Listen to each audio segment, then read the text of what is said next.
Today is Monday, April 1st of 2024, and we did several trades on our main account as you see here.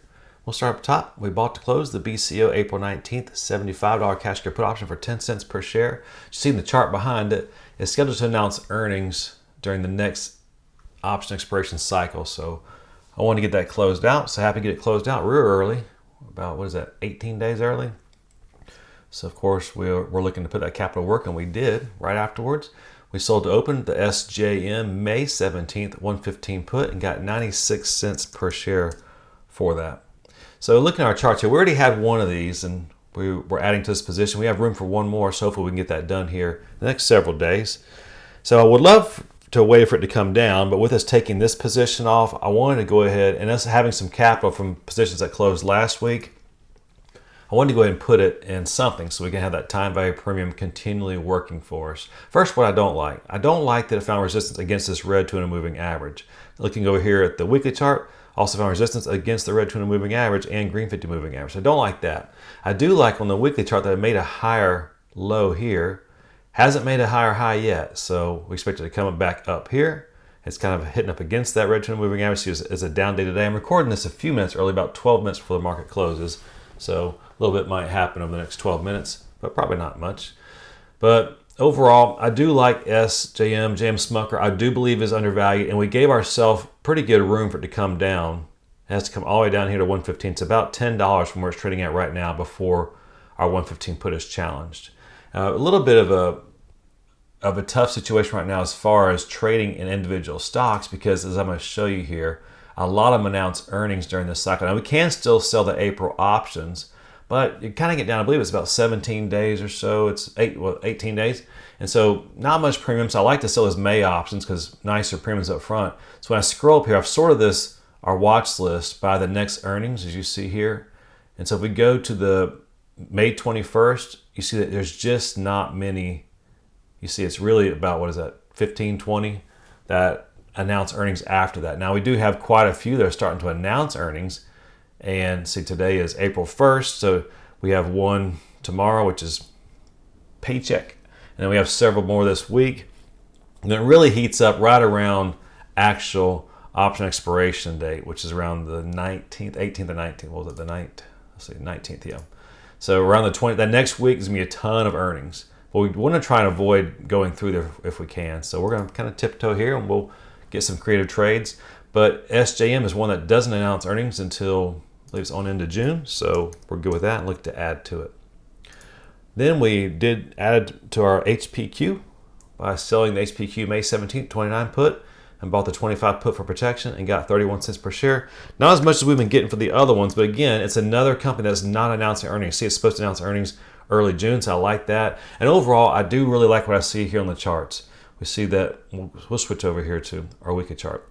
I like that we have a higher low here. The only thing I don't like is we haven't made a higher high. Notice this high right back in here, December 15th.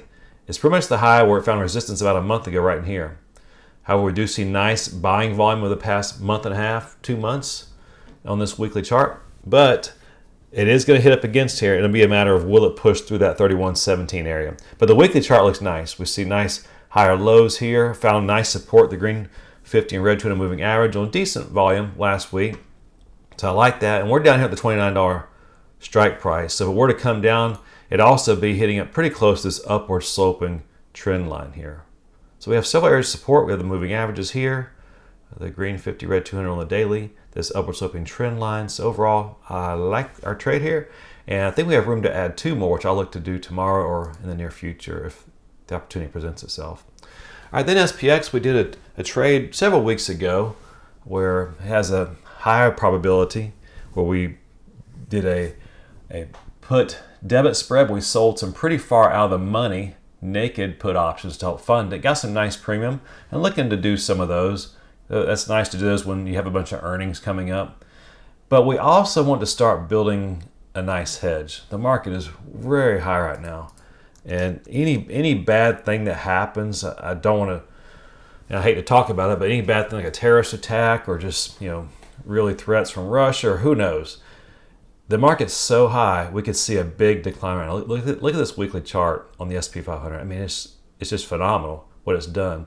And of course, we know it can keep going. See what happened after the 2022 COVID crash.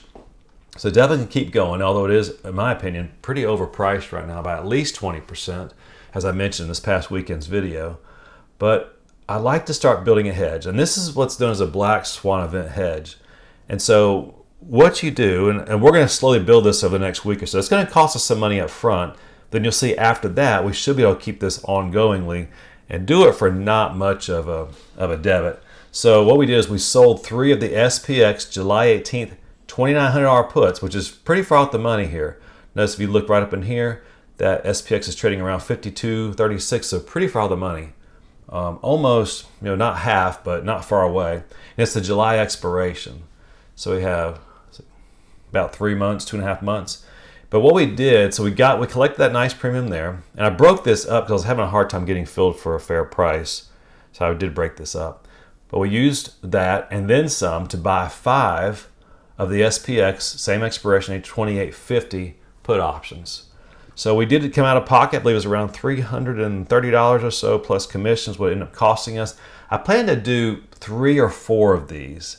But what I'm going to do after that is we're going to work this position. You'll see how we're going to do it in the coming couple weeks. But we want to build this nice hedge. If we can start working these where we don't have to pay for them, that's great. And that will be our plan, as you'll see in the next coming weeks.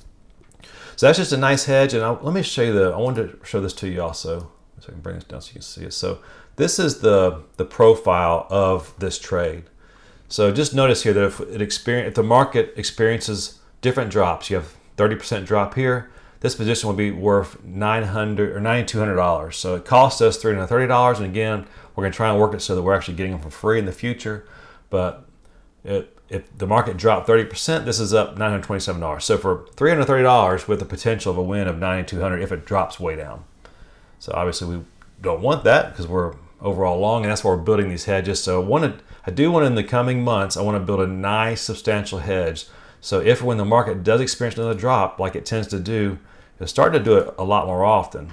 And I'm going to make a video about that in the near future. But we're getting to where we're having these things more often. We had the big one back here in, well, let's go back here to 2000. So we had one around 2000, the dot-com bust. Market dropped 50%. And then less than a year later, you see about less than a decade or about a decade later, we had the Great Recession, another big drop, another 50%. And then if you look here, so that was 2009 and 10, we get done with that. Right at 10 years later, we have another big drop, another 35% drop. And the problem with that is that it did it in a month.